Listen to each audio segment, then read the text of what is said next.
going on, guys? Boy Boxing Facts for Fiction. I need to do me a favor, hit that like button, the subscribe button, hit that notification icon for more videos like this. Gervonta Tank Davis goes in there and put on the show, destroy Hugo Ruiz in the very first round, as I predicted. I don't know if I said first round, but I predicted it would be an early night for Gervonta Tank Davis, and that's exactly what happened. Went in there, put on the show. This is the knockout. He threw the jab, break the guard with the right hook, because he's southpaw.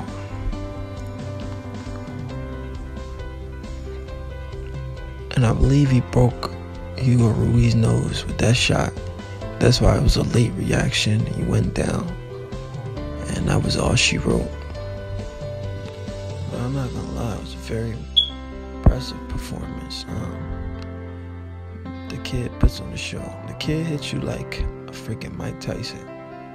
He has powers. He has enough power to go up at least 2 or 3 weight classes, because that's how hard he hits. He hits like he's a freaking light heavyweight or some stuff. That's how hard he hits. He's like a mini Mike Tyson mixed with Aaron Pryor and some Floyd Mayweather in there. The kid is very good, very good. He has all the goods to be the next big superstar, but only time will tell, man.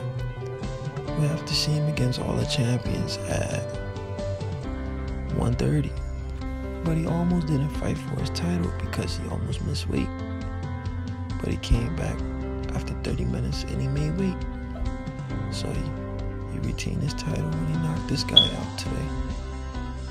Hugo Ruiz. The only time I remember Hugo Ruiz was the fact that he fought on the undercard of Adrian brother Manny Pacquiao.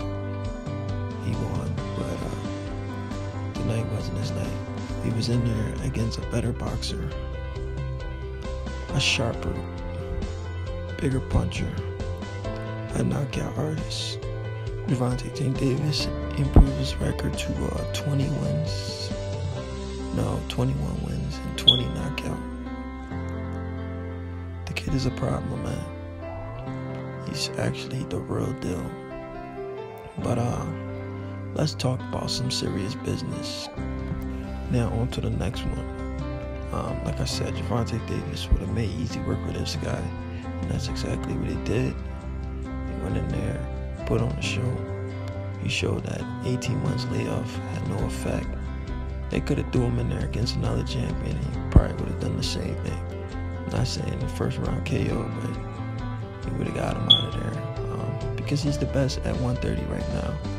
The most difficult fight at 130 is Tevin Farmer. I believe Tevin Farmer is the toughest fight at 130 for Gervonta Tank Davis.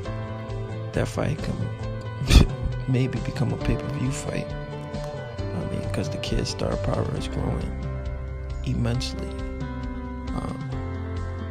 Look who he's fighting, and it's such a big event. He was main event for his own card tonight against a bum. Guys, it's not good to call a fighter a bum, but that guy compared to Gervonta Tank Davis is a bum.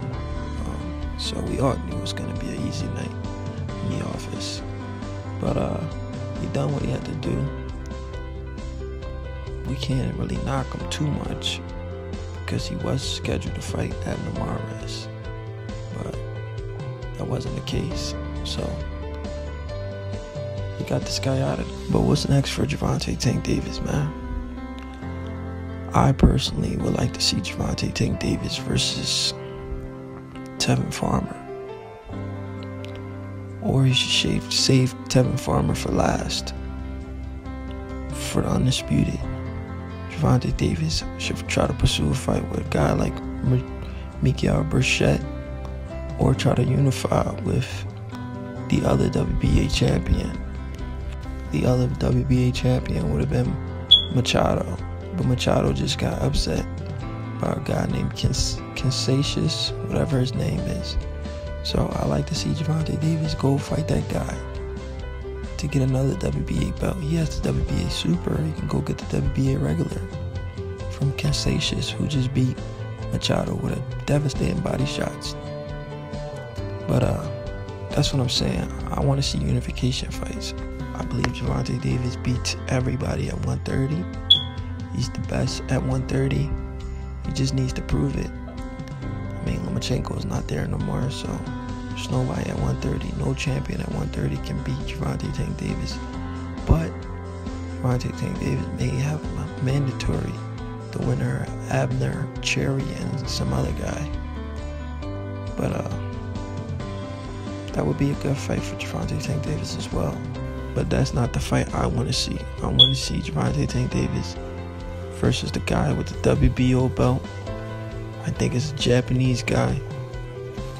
Crazy thing is that Japanese guy, Ryan Garcia. I don't know if a lot of you guys know who Ryan Garcia is. Ryan Garcia is the #1 contender, the #1 rank for that belt. So Ryan Garcia may be fighting for a belt. Ryan Garcia is #1 rank in the WBO to be fighting the Japanese guy who has the WBO belt. So if Gervonta Davis can't get that guy, he should go ahead and unify with the new champion, Cansatius. If not, he should go ahead and unify with Miguel Burchett for that WBC belt. That's a great fight.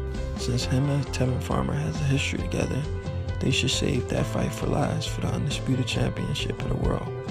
So either Gervonta Tank Davis goes and fight Miguel Burchett, Tevin Farmer goes and fight the WBO champion, he gets another belt.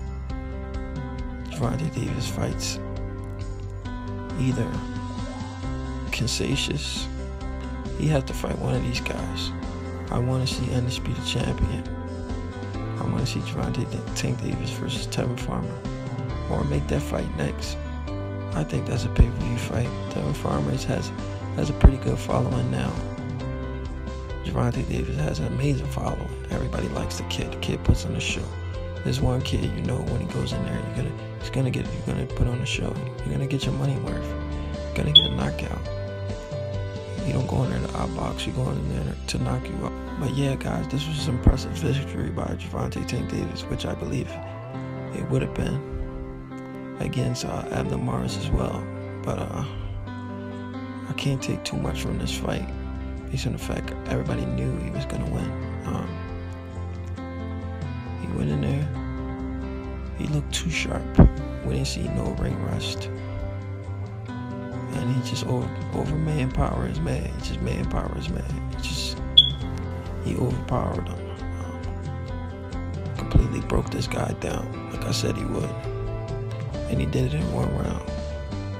Took this guy apart and stopped him and broke his nose. He broke this nose, guys. This is why Hugo Ruiz went down, because that right hook broke his nose. That's the same punch he breaks a lot of fighters' nose in sparring with. But that uppercut breaks noses as well too. I mean, I've heard stories of Gervonta Tank Davis breaking people's noses back to back in sparring.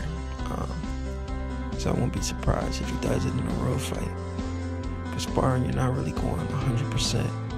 So in a road fight, I feel bad for any opponent that steps in that ring versus Gervonta Tank Davis.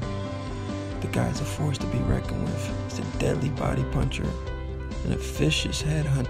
Hugo Ruiz said he was going to knock out Gervonta Tank Davis. I think he was just running his mouth. He's never been in there with a talent like this kid. He was a former world champion at lower weight class, but he's never been in there with somebody as a devastating body puncher. Just a devastating puncher as Gervonta Tank Davis, and we all seen that. The kid was able to get him out of there in the first round. But the kid looked great. He promised us he's gonna fight more this year. He said like at least 4 times this year. I don't think it's possible for him to fight 4 times this year. Maybe he's talking about that exhibition fight, which is gonna make it 4. But he has an exhibition fight coming up with Tension. He's gonna stop that guy in the first round as well. Yup, guys, you heard from me. Floyd Mayweather confirmed that Gervonta Tank Davis will be fighting Tension Nasukawa in another exhibition fight. Gervonta Tank Davis is about to walk off into the sunset, making easy money from beating up a guy in Tension who just lost in the first round KO to Floyd Mayweather. But do me a favor, hit that like button, hit that subscribe button, hit that notification icon for more videos like this.